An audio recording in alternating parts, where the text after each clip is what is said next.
नमस्कार दोस्तों, हमारी आज की कहानी है आस। 80 साल की बुढ़ी कावेरी जी ने अपने छोटे बेटे से कहा, बेटा यहाँ बड़ी बहू मेरे साथ रोज लड़ती है, मन नहीं लगता अब यहाँ। बस पुत्र बहू है जो प्यार से रोटी दे देती है तो मेरा समय कट रहा है। माँ, बड़ी भाभी तो शुरू से ही ऐसी है, बात बात पर झगड़ा करना तो मानो उसकी आदत है। कोई जरूरत नहीं है अब आपको यहाँ रहने की।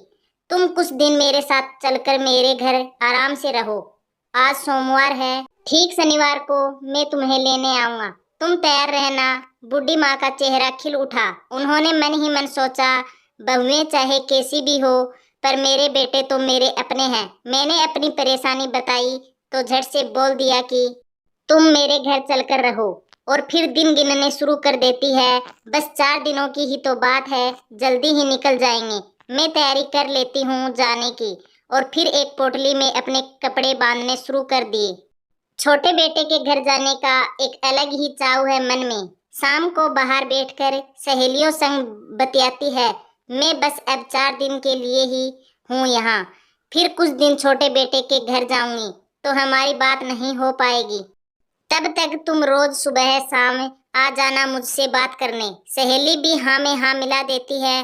अगले दिन फिर गिनती है, बस 3 दिन रह गए, अब 2, अब 1। शनिवार को तो कावेरी जी सुबह सुबह तैयार होकर दरवाजे पर बैठ गई। सहेलियों को आवाज लगाती है, अच्छा बहन मेरी राम राम, मैं जा रही हूँ आज।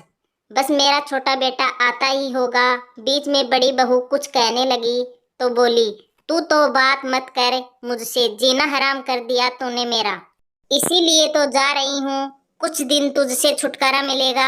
इसी बीच पुत्र बहू ने आकर पूछा, दादी आज खाने में क्या बनाऊं? तो जवाब दिया, बना ले जो मर्जी, बना अपने चने राजमा जो मेरी वजह से तू बना नहीं पाती, अब शौक से बना और सबको खिला। मुझे कौन सा खाना है, मैं तो अभी चली जाऊंगी, मेरा बेटा आ रहा है। पुत्र बहू चुपचाप अंदर चली गई। सुबह से दोपहर हुई और फिर शाम। अब तो कावेरी जी से भूख भी बर्दाश्त नहीं हो रही थी, पर बेटा नहीं आया। हार कर बुदबुदाती हुई अंदर आई, कोई काम आ गया होगा तभी तो नहीं आ पाया। चलो मैं कौन सा सड़क पर बैठी हूँ, यह भी तो मेरा अपना घर है। बहू खाने में क्या बनाया है, ला थोड़ी सी सब्जी के साथ 2 रोटी दे दे, बहुत भूख लगी है। पुत्र बहू भी चुपचाप खाना डाल देती है और फिर प्यार से चाय भी पूछ लेती है। ऐसा वाकया एक बार नहीं कई बार हुआ। हर बार बुढ़ी माँ बड़ी बहू की शिकायत करती, अपनी परेशानियां कहती और बेटा हर बार यही कहता, माँ आप तैयार रहना, मैं आपको लेने आऊंगा। पर हर बार बुढ़ी माँ का सिर्फ दिल ही टूटता, बेटा कभी माँ को लेने नहीं आया। पुत्र बहू जो अपनी दादी सास से बहुत प्यार करती थी, सब समझती पर रिश्तों की मर्यादा के कारण चुप रह जाती। अब की बार फिर कावेरी जी पोटली बांधकर तैयारी कर रही थी तो हल्के से बोल पड़ी, दादी चाचा जी आते तो नहीं हैं, फिर हर बार आप क्यों ऐसे तैयार होकर बैठती हैं? कावेरी जी बोली, मुझे पता है वो नहीं आएगा, उसकी पत्नी ने साफ मना कर दिया होगा, पर बेटा क्या करूं, माँ हूं ना, जब तक जीवन है तब तक आस तो रहेगी ही। पुत्र बहू की आंखों में आंसू आ गए। गोद में अपना बेटा लिए सोचने लगी, क्या यही दिन देखने के लिए हम इतने प्यार से बच्चों का पालन पोषण करते हैं? सच में कितना मजबूत होता है एक माँ का दिल। सब पता होते हुए भी आस का दिया जगा रहता है।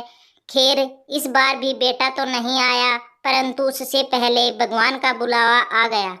अब की बार बेटे को जब फोन पर सूचना दी गई तो बेटा दौड़ा आया, माँ को अपने घर ले जाने नहीं शमशान ले जाने के लिए।